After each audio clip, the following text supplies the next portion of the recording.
Nah, yang dimaksud dengan tanda-tanda besar, ini tanda besar artinya kiamat sudah diambang pintu. Pertama, matahari terbit dari sebelah barat. Apabila matahari sudah terbit dari arah sebelah barat, tertutuplah sudah pintu taubat. Bersabda Nabi kita, la taqumus sa'atu hatta tatlu'a syamsu min maghribiha.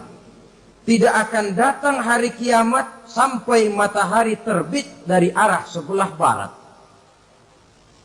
Wa iza tala'at, manakala matahari telah terbit dari arah sebelah barat, wa ra'ahan nasu, manusia banyak menyaksikan itu, amanu ajma'un, mereka pun lalu beriman.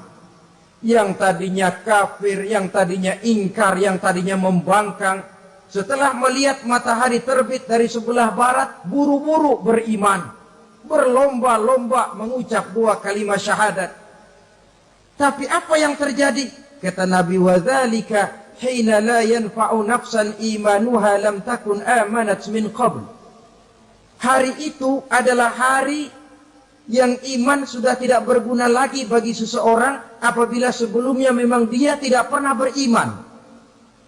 Au kasabat fi imaniha khaira, atau beriman tetapi tidak pernah melakukan kebajikan di dalam keimanannya itu.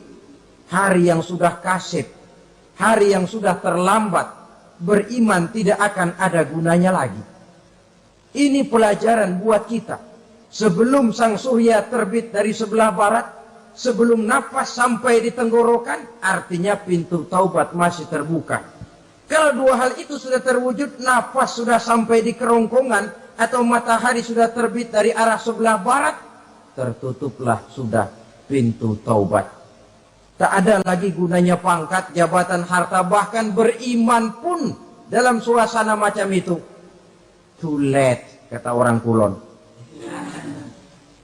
Sudah terlambat. Matahari terbit dari arah sebelah barat. Itu tanda besar, artinya kiamat sudah diambang pintu. Lalu apalagi tanda besar? Munculnya Dajjal. Dajjal artinya pendusta-pendusta yang menyesatkan manusia. Ada dua macam Dajjal, saudara. Ada Dajjal kecil. Ini Dajjal kelas teri. Kalau ini sejak zaman Rasulullah sudah ada itu. Tiap zaman ada. Di zaman Rasulullah misalnya ada yang bernama Aswad al-Unsi dari Yaman. Ada yang namanya Musailamah al-Kazzab dari Yamamah. Ada yang namanya Ibnu Sayyad dari Madinah. Ini Dajjal-Dajjal di zaman Rasul. Musailamatul Kazzab memproklamirkan diri jadi nabi dia. Di zaman Rasul masih hidup. Ini Dajjal zaman Nabi. Di zaman sahabat muncul Dajjal-Dajjal. Di zaman kita sekarang ini Dajjal-Dajjal pun gentayangan. Dajjal-Dajjal kelas teri. Kerjanya mendustakan manusia, menyesatkan manusia, memalingkan manusia dari jalan yang benar dan diridhoi oleh Allah Subhanahu wa ta'ala. Adapun yang merupakan tanda besar dari datangnya kiamat, Dajjal-Dajjal kelas kakap. Pembohong-pembohong besar yang menyesatkan masyarakat manusia berpaling dari jalan Allah mengikuti jalan mereka.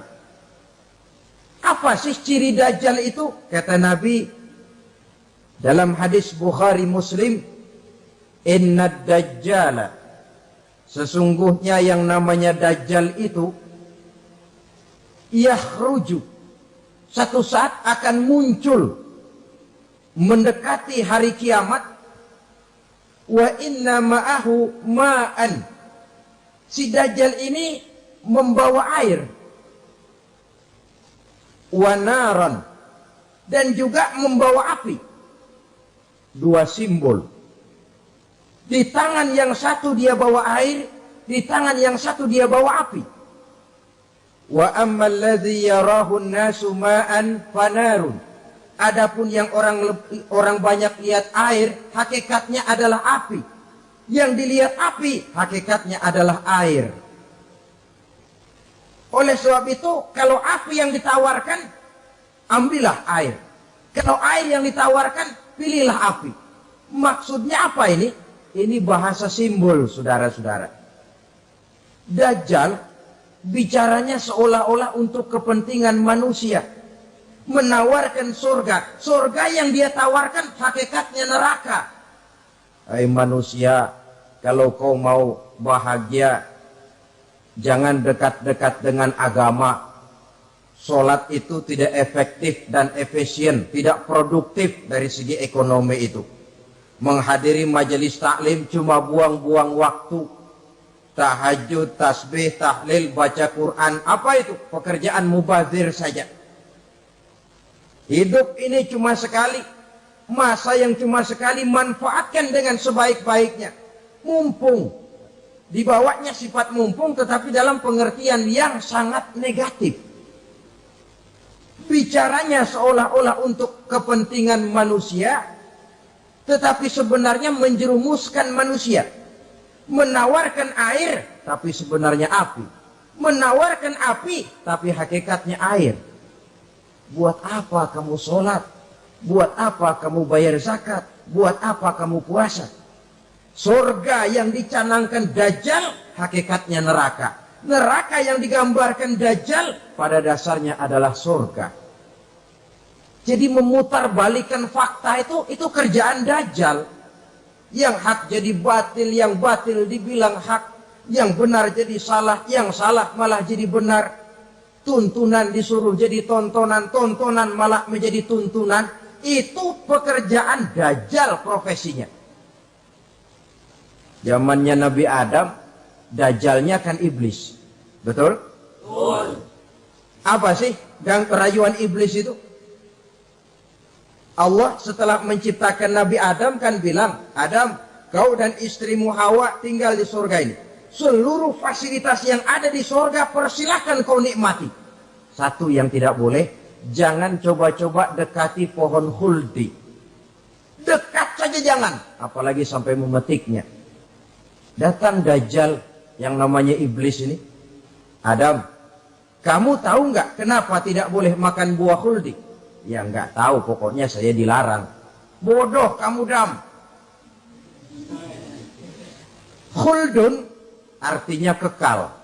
Kalau kamu makan itu buah, kau akan kekal di surga buat selamanya. Allah tidak kepengen, maka dilarang kamu makan buah khuldi. Kalau kau ingin kekal di surga Adam, makan saja. Saya bicara begini ini untuk kepentingan kamu Adam. Ini kan ciri-ciri Dajjal. Bicaranya sih seolah-olah untuk kepentingan Nabi Adam. Hakikat sebenarnya menjerumuskan Nabi Adam supaya ingkar dan melanggar larangan dari Allah Subhanahu wa ta'ala. Jadi setelah muncul Dajjal, timbul kekacauan-kekacauan di masyarakat. Banyak yang terpengaruh, terpedaya, dan terpesona. Termasuk mereka yang memproklamirkan diri jadi nabi. Mereka yang memproklamirkan diri jadi rasul di zaman sesudah Rasulullah wafat.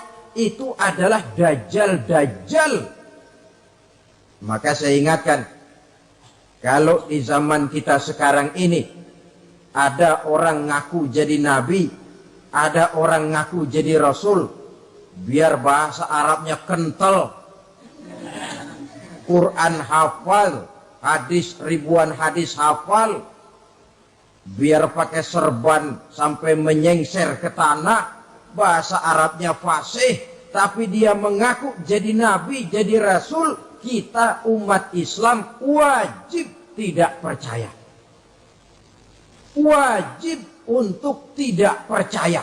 Itulah Dajjal-Dajjal zaman kita sekarang ini. Tidak mustahil.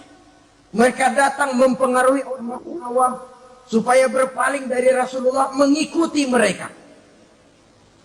Nah, di akhir zaman nanti, mendekati hari kiamat, Dajjal ini muncul, Dajjal kelas kakap, menyesatkan masyarakat manusia untuk berpaling dari Islam, mengikuti seruan mereka.